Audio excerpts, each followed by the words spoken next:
รมานเหลือเกินช่วยข้าด้วยข้าอยากตายจากนั้นก็มีเสียงของพระธุดงค์ดังขึ้นมาในมโนจิตของผีเปรตปาณีว่าสิ่งนี้คือสิ่งที่อาตมาเคยเตือนสีกาเอาไว้แล้วแต่สีกาก็เลือกที่จะเมินเฉยแม้บุญที่สีกาแม่ถนอมทำให้จะมากมายแต่สีกาก็ไม่สามารถที่จะรับได้หากยังใช้กรรมที่ทำกับสามีไม่หมดสิ้น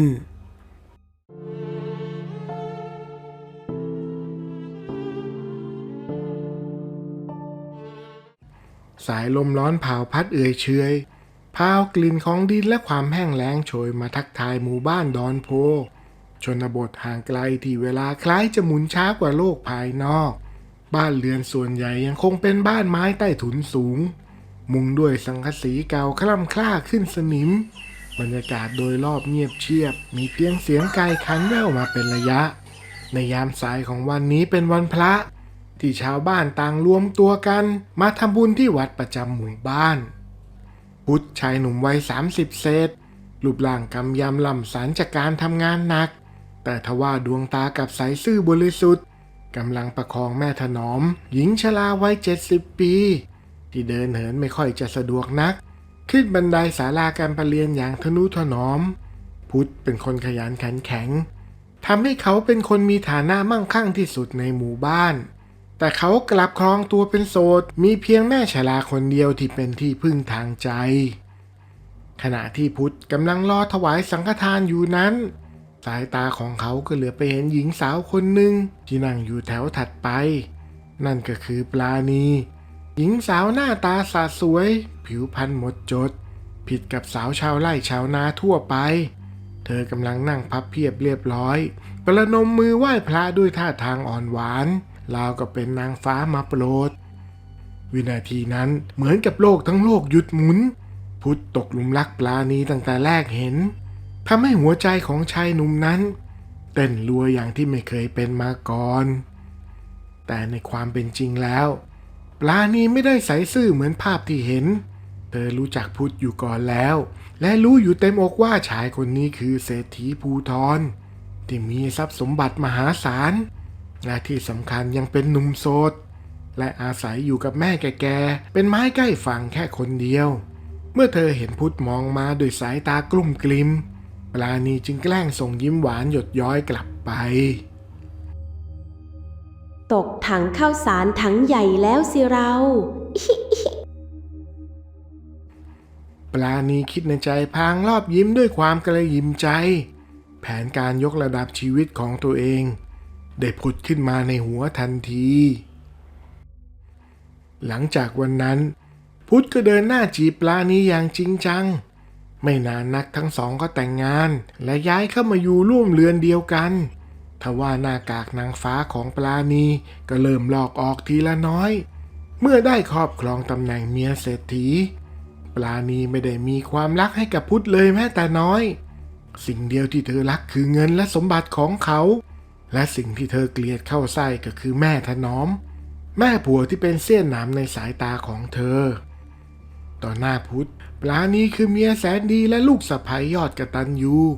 เธอจะคอยป้อนข้าวป้อนน้ำพูดจาค้าขาครบรสจนพุทธตายใจคิดว่าตนเองเป็นผู้ชายที่โชคดีที่สุดในโลก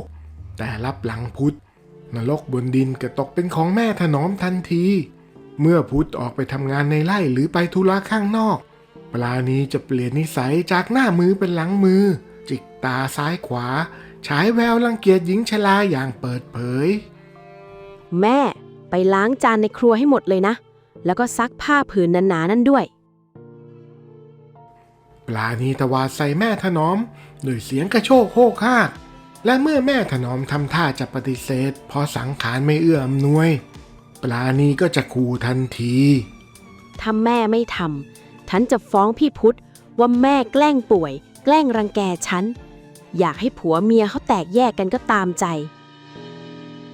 แม่ถนอมได้แต่สะอื้นให้เงียบๆหญิงชรากลัวเหลือเกินกลัวว่าถ้าบอกความจริงลูกชายไปลูกชายจะหาว่าตนนั้นอิจฉาลูกสะใภ้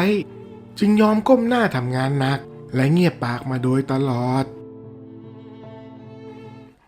ความสุขในเรือนหอหลังใหญ่สลายตัวลงอย่างรวดเร็วปลาณีไม่ยอมรอนานให้เสียเวลาแล้วแผนการฮุบสมบัติทางลัดก็เริ่มขึ้นที่ครัวหลังบ้านทุกๆวันปลาณีจะอาสาทำแกงและต้มน้ำสมุนไพรมาให้พุทธดื่มทว่าลึกลงไปในหม้อต้มนั้นเธอแอบผสมยาซังที่ได้มาจากหมอผีต่างถิ่นลงไปทีละน้อยทำให้พิษร้ายค่อยๆซึมเข้าสู่กระแสเลือดโดยที่ไม่มีใครจับได้ในบ่ายวันหนึ่งปลาณีแต่งตัวสะสวยเตรียมจะก้าวเท้าออกจากบ้านเพื่อไปเที่ยวทะเลในเมือง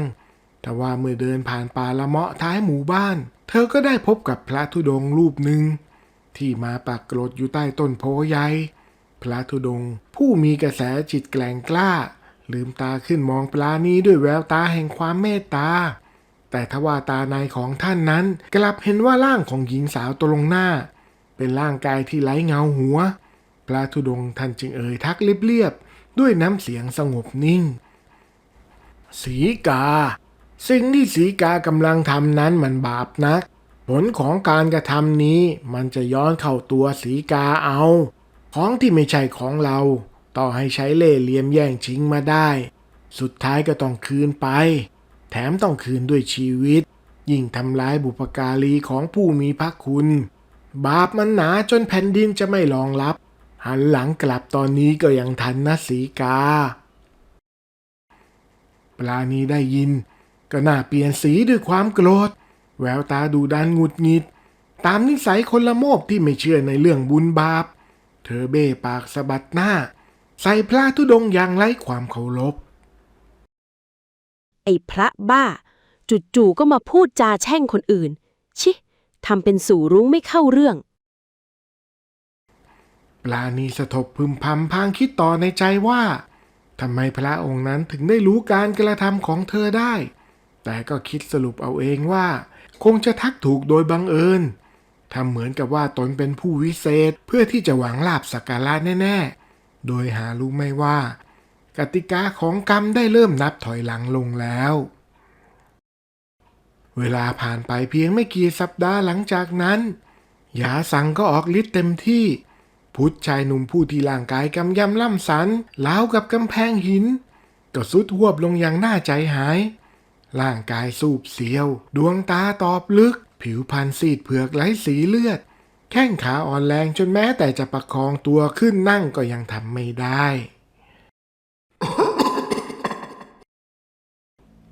เสียงไอแห้งกรังบีบคั้นหัวใจดังก้องจากแคร่ใต้ถุนบ้านมีเพียงแม่ถนอมที่คอยตื่นมากลางดึกมาป้อนข้าวป้อนน้ำเช็ดอุจจาระปัสสาวะให้กับลูกด้วยน้ำตาส่วนปลาณีดีแต่แต่งตัวสวยๆออกไปเที่ยวทะเลนอกบ้านแล้วในที่สุดพิษร้ายก็คลืบคลานเข้าสู่หัวใจพุทธรู้ตัวดีว่าวาระสุดท้ายของเขามาถึงแล้วเขาลืมตาเหนื่อยล้าขึ้นมองมารดาบังเกิดเกล้าแม่ฉันไม่ไหวแล้วช่วยไปเรียกปลาณีมาทีฉันอยากคุยกับเมียแม่ถนอมตะเกียกตะกายลุกขึ้นเดินออกไปตามสะใภ้ที่หัวบันไดบ้านด้วยน้ำตานองหน้าปราณีเอ้ยเจ้าพุทธมันเจ็บหนักเจียนจะขาดใจแล้วลูกเข้าไปดูใจมันหน่อยเถอะลูกปลาณีแสดงใบหน้าอย่างหงุดหงิดทว่าเมื่อนึกถึงเรื่องของสมบัติเธอจึงยอมเดินกระทืบเท้าปังๆเข้าไปยืนอยู่ข้างๆแคร่สายตาจับจ้องเขม็งไปที่พุทธซึ่งนอนหายใจรวยรินอยู่จึงมั่นใจว่านี่คือวาระสุดท้ายแน่นอนแล้วเธอก็รีบแสดงละครฉากสุดท้ายให้พุทธดูพี่พุทธอยากได้อะไรหรือเปล่าคะน้องจะหามาให้พี่ขออย่างเดียวพี่อย่าเป็นอะไรไปน้องทนอยู่คนเดียวไม่ได้พุทธพยายามเค้นเลี้ยวแรงสุดท้ายเอื้อมมือที่สั่นเทาหวังจะไขว่คว้ามือของภรรยาผู้เป็นที่รักเอาไว้ปราณีพี่ไม่ต้องการอะไรแล้วแค่อยากจะฝากแม่ไว้กลับมานี้นะจ๊ะส่วนทรัพย์สินเงินทองทั้งหมดที่มีพี่ขอแบ่งให้ปราณีครึ่งหนึ่งแล้วอีกครึ่งหนึ่งก็ยกให้กับแม่พี่ปราณีรับปากพี่ได้ไหมว่าจะดูแลแม่แทนพี่ได้จ้ะพี่พุทธ พี่ไม่ต้องห่วงนะ หนูรับปากว่าจะดูแลแม่ของพี่เป็นอย่างดีที่สุด พี่หลับให้สบายเถอะนะจ๊ะ เมื่อได้ยินคำมั่นสัญญา พุทธก็เผยรอยยิ้มจางๆบนใบหน้าอันซีดเซียวแววตาอันกังวลสลายไปสิ้น เขารู้สึกเบากายคล้ายกับหมดห่วง และในวินาทีนั้นเองลมหายใจสุดท้ายของชายหนุ่มก็หลุดลอยออกไปร่างกายของเขาแน่นิ่งสงบลงทันตาทันทีที่เห็นร่างของพุทธสิ้นลมปราณีก็แผดเสียงร้องไห้โฮออกมาดังๆแต่ทว่าดวงตากลับแห้งผากไหลลอยของหยดน้ำตาแล้วเธอก็หันกลับไปมองที่แม่ผัวที่นั่งรออยู่ไม่ไกลนัก ฟังให้ดีนะแม่ เมื่อกี้พี่พุทธสั่งเสียไว้ก่อนสิ้นใจ ว่าสมบัติทั้งหมด เงินทองและที่ดินผืนนี้ พี่พุทธยกให้ฉันเป็นคนดูแลแต่เพียงผู้เดียว แม่ถนอมได้แต่ก้มหน้าร้องไห้สะอึกสะอื้นปล่อยให้ความเจ็บปวดแล่นลิ้วเข้าสู่ขั้วหัวใจ คิดปลอบใจตนเองด้วยความทุกข์ระทมอย่างยอมจำนนต่อโชคชะตา อะไรจะเกิด ก็คงต้องปล่อยให้มันเกิด หลังจากพุทธสิ้นลมได้ไม่ถึงเดือน เรือนหอหลังใหญ่ก็แปลเปลี่ยนเป็นสภาพขุมนรกบนดิน ปลาณีสวยสุขบนกองสมบัติที่ได้มาจากการฆาตกรรมอย่างสำราญใจ เธอใช้เงินทองไปกับการซื้อเสื้อผ้าเครื่องประดับหรูหราและออกไปเที่ยวทะเลเมาไม้ในเมืองแทบทุกวันตรงกันข้ามกับแม่ถนอมที่ถูกในประเทศให้ลงไปนอนอยู่ห้องแคบๆใต้ถุนเรือนถูกสะใภ้ใจยักษ์โขกสับใช้งานหนักข้าวปลาอาหารที่ได้กินก็มีเพียงเศษกับข้าวที่ปลาณีโยนทิ้งไว้ในจานแค่นั้นแล้วในค่ำคืนหนึ่งพายุฝนฟ้าคะนองก็พัดกระหน่ำอย่างบ้าคลั่งเสียงฟ้าร้องคลื่นคลั่นเหลากับแผ่นดินจะถล่มทลายจนทำให้ปลาณีรู้สึกตัวตื่นขึ้นมากลางดึกพร้อมกับได้กลิ่นเหม็นสาบสางที่คล้ายซากศพเน่าเปื่อยโชยมาแต่จมูกอย่างรุนแรง กลิ่นอะไรวะ เหม็นเน่าเหมือนมีหมาตายอยู่ใต้เตียง ปลาณีสะทบพึมพำพลางพยุงตัวลุกขึ้นนั่งและในวินาทีนั้นเองท่ามกลางเสียงสายฝนที่ตกกระทบหลังคาเสียงหนึ่งที่คุ้นเคยก็ดังก้องสะท้อนแว่วขึ้นมาจากใต้ถุนเรือนปลาณีสะดุ้งสุดตัวดวงตาเบิกกว้างหัวใจเต้นระรัวด้วยความหวาดกลัวเสียงไอนั้นแหบแห้งบีบคั้นอารมณ์และเหมือนกับเสียงไอของพุทธยามป่วยหนักไม่มีผิดเพี้ยนทว่าเสียงไอนั้นกลับดังใกล้เข้ามาเรื่อยๆมันไม่ได้มาจากใต้ถุนบ้านอีกต่อไปแต่มันกำลังดังอยู่ตรงหน้าประตูห้องนอนของเธอปลาณีเปิดประตูให้พี่หน่อยน้ำเสียงเย็นเยียบแหบพล่าและโหยหาดังทะลุผ่านแผ่นไม้ประตูเข้ามาปลาณีหน้าซีดเผือกไร้สีเลือดร่างกายสั่นเทาจนไม่สามารถขยับเขยื้อนได้ทันใดนั้นบานประตูห้องที่ลงกรไว้อย่างแน่นหนากลับถูกแรงลมมหาศาลผลักเปิดออกดังปั้งสายฟ้าแลบสว่างวาบขึ้นมาในวินาทีนั้นเผยให้เห็นร่างที่ยืนตะลังงานอยู่ตรงกอบประตูซึ่งมันก็คือร่างของพุทธทว่าไม่ใช่พุทธคนเดิมที่เธอรู้จักร่างนั้นสูบซีดจนเห็นโครงกระดูกผิวหนังเน่าเปื่อยหลุดลุ่ยเป็นชิ้นๆซึ่งเป็นผลจากพิษยาสังที่เธอเคยป้อนให้เขาดวงตาทั้งสองข้างกลวงโบมีน้ำหนองและน้ำเลือดไหลซึมออกมาไม่ขาดสายกลิ่นสาบศพคลาคลุ้งอบอวนไปทั่วห้องจนเธอแทบจะอาเจียนออกมาช่วยด้วย ปลาณีแผดเสียงร้องลั่นบ้านด้วยความขวัญเสียพยายามตะเกียกตะกายหนีไปที่มุมห้องร่างของพุทธค่อยๆคลืบคลานเข้ามาหาเธออย่างช้าๆดวงตากลวงโบของดวงวิญญาณจ้องเขม็งมาที่เธอด้วยความโกรธแค้นแสนสาหัสมึงสัญญากับกูอย่างไรยีปลาณีเสียงของพุทธดังก้องกังวานในหัวของปลาณีจนหัวสมองของเธอแทบระเบิดออกมามึงบอกว่าจะดูแลแม่กูให้ดีที่สุดแต่มึงกลับหักหลังกูมึงทำลายแม่กูแย่งชิงสมบัติของพวกกูไปพี่พุทธหนูขอโทษ หนูผิดไปแล้ว อย่าทำอะไรหนูเลย ปลาณีคุกเข่ายกมือไหว้ร่างกายสารลิกเยี่ยงลูกนกตกน้ำคนหน้าไหวหลังหลอกอย่างมึง สมบัติของกู มึงก็ไม่มีสิทธิ์ได้ใช้ และชีวิตของมึงก็ต้องไปอยู่ในนรกกับกู วิญญาณพุทธแผดเสียงร้องโหยหวน พร้อมกับเอื้อมมือเน่าเปื่อยอันสันเทาเข้ามากระชากข้อเท้าของปลาณีอย่างแรง แรงดึงมหาศาลทำให้ร่างของปลาณีถลายไปกับพื้นไม้ ส่วนปลาณีก็ตกใจรีบสะบัดข้อเท้าจนหลุดจากการเกาะกุมของพุทธและด้วยความรักตัวกลัวตายเธอจึงรีบวิ่งเตลิดเปิดเปิงออกไปทางหน้าประตูบ้านทันทีปลาณีวิ่งหนีหัวซุกหัวซุนออกมาจากชานเรือนบ้านท่ามกลางความมืดมิดโดยยังมีร่างเน่าเปื่อยของพุทธลอยตามหลังมาติดๆแล้วก็มีแสงสีแดงจากความพยาบาทในดวงตาของพุทธต้องประกายอยู่ในความมืด อย่าตามมา เอาเงินคืนไปให้หมดเลยก็ได้ ปล่อยฉันไป ปลาณีตะโกนลั่นด้วยความกลัวสุดขีดพลางวิ่งหนียังไม่คิดชีวิต แต่ทันใดนั้นก็ปรากฏพระธุดงค์รูปนั้นยืนสงบนิ่งอยู่ และที่ข้างกายของท่าน ก็มีหญิงชราแม่ของพุทธนั่งคุกเข่าน้ำตานองหน้า มองดูลูกชายด้วยความอาลัยสงสาร หยุดเถิดพุทธลูกแม่อโหสิกรรมให้กับปราณีเถอะ วิญญาณของลูกจะได้ไปสู่สุขติ แต่มันรังแกแม่สารพัดแม่จะปล่อยมันไปง่ายๆแบบนี้เลยหรือ แม่ยอมจ้ะแม่อโหสิกรรมให้นาง ลูกก็เชื่อแม่เถอะนะ แม่ขอร้อง โยมเชื่อมารดาของโยมเถอะนะอาตมารับรองว่า หากปล่อยวางความแค้นในใจลงได้ บุญที่โยมกตัญญูและเป็นคนอยู่ในศีลในธรรม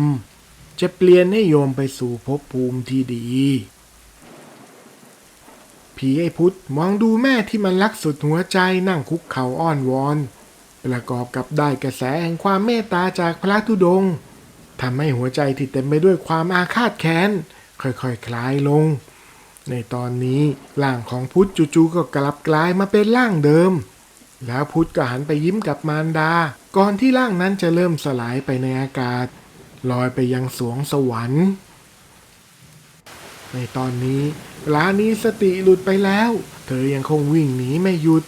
เธอรู้สึกตลอดเวลาว่าผีไอ้พุทธนั้นตามเธอมาติดๆจนกระทั่งมาสะดุดกับตอไม้เข้าทำให้หัวของเธอกระแทกกับพื้นอย่างรุนแรงคอของปลาณีหักพับไปข้างหนึ่งดวงตาเบิกโพลงด้วยความหวาดกลัวสุดขีดและสิ้นใจตายในทันที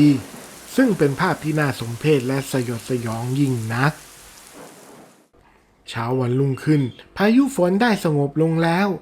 ท้องฟ้ากลับมาสดใสเหมือนเดิมชาวบ้านดอนโพต่างพากันมามุงดูศพของปลาณีที่นอนตายอย่างน่าอนาถไม่ไกลจากบ้านนักหน้าตาก็สะสวยอายุก็ยังน้อยทำไมถึงจากไปเร็วนักล่ะตาวิทย์เฮ้ยก็จะอะไรซะอีกล่ะวันนี้มันวันฟ้าเปิดดาวพฤหัสบดีท่านย้ายราศีพลิกผันดวงชะตาโลกพอดีโบราณว่าไว้ว่าดาวดวงนี้เป็นตาช่างแห่งคุณธรรมและความยุติธรรมใครที่ทำดีท่านก็อุ้มชูให้รุ่งเรืองส่วนใครที่ทำชั่วแผ่นดินย่อมไม่รองรับกรรมมันเลยตามสนองยังไงล่ะแม่ถนอมมองดูร่างและวิญญาณของลูกสะใภ้ด้วยแววตาที่สลดหดหู่หญิงชราไม่ได้รู้สึกสะใจหรือเครียดแค้นอีกต่อไปท้ายที่สุดสมบัติพัสถานที่ดินและเงินทองทั้งหมดของพุทธก็ถูกส่งกลับคืนมาอยู่ในความดูแลของแม่ถนอมตามสิทธิอันชอบธรรมแล้วหญิงชราก็ยังทำบุญอุทิศส่วนกุศลให้กับปลาณีเรื่อยๆเพื่อให้ดวงวิญญาณได้ไปสู่สุคติแล้วคืนวันโกนก็มาเยือนพร้อมกับเสียงหมาหอนดังยาวกันเป็นทอดๆปลาณียืนสายไปมาด้วยความทุกข์ทรมานรอบๆกายของเธอเหมือนกับมีไฟลุกไหม้ตลอดเวลาโดยเฉพาะในลำคอนั้นร้อนเผาเหมือนกับมีลาวาเหลวไหลลงไปไม่หยุด รอบๆกายนั้นมีอาหารคาวหวานที่แม่ถนอมทำบุญให้ แต่เปรตอย่างเธอก็ไม่สามารถที่จะรับได้ โอ้ยทรมานเหลือเกิน ช่วยข้าด้วยข้าอยากตาย จากนั้นก็มีเสียงของพระธุดงค์ดังขึ้นมาในมโนจิตของผีเปรตปาณีว่า สิ่งนี้คือสิ่งที่อาตมาเคยเตือนสีกาเอาไว้แล้ว แต่สีกาก็เลือกที่จะเมินเฉย แม้บุญที่สีกาแม่ถนอมทำให้จะมากมาย แต่สีกาก็ไม่สามารถที่จะรับได้ หากยังใช้กรรมที่ทำกับสามีไม่หมดสิ้น เปรตนางปราณีได้ฟังก็ถึงกับเข่าสุด เพราะความทรมานที่ตนได้รับนั้นมันช่างแสนสาหัสนัก นางนึกย้อนกลับไปว่า ถ้าตอนนั้นเชื่อในคำเตือนของพระธุดงค์และเชื่อในกฎแห่งกรรม ตนก็คงไม่ต้องมีสภาพเช่นนี้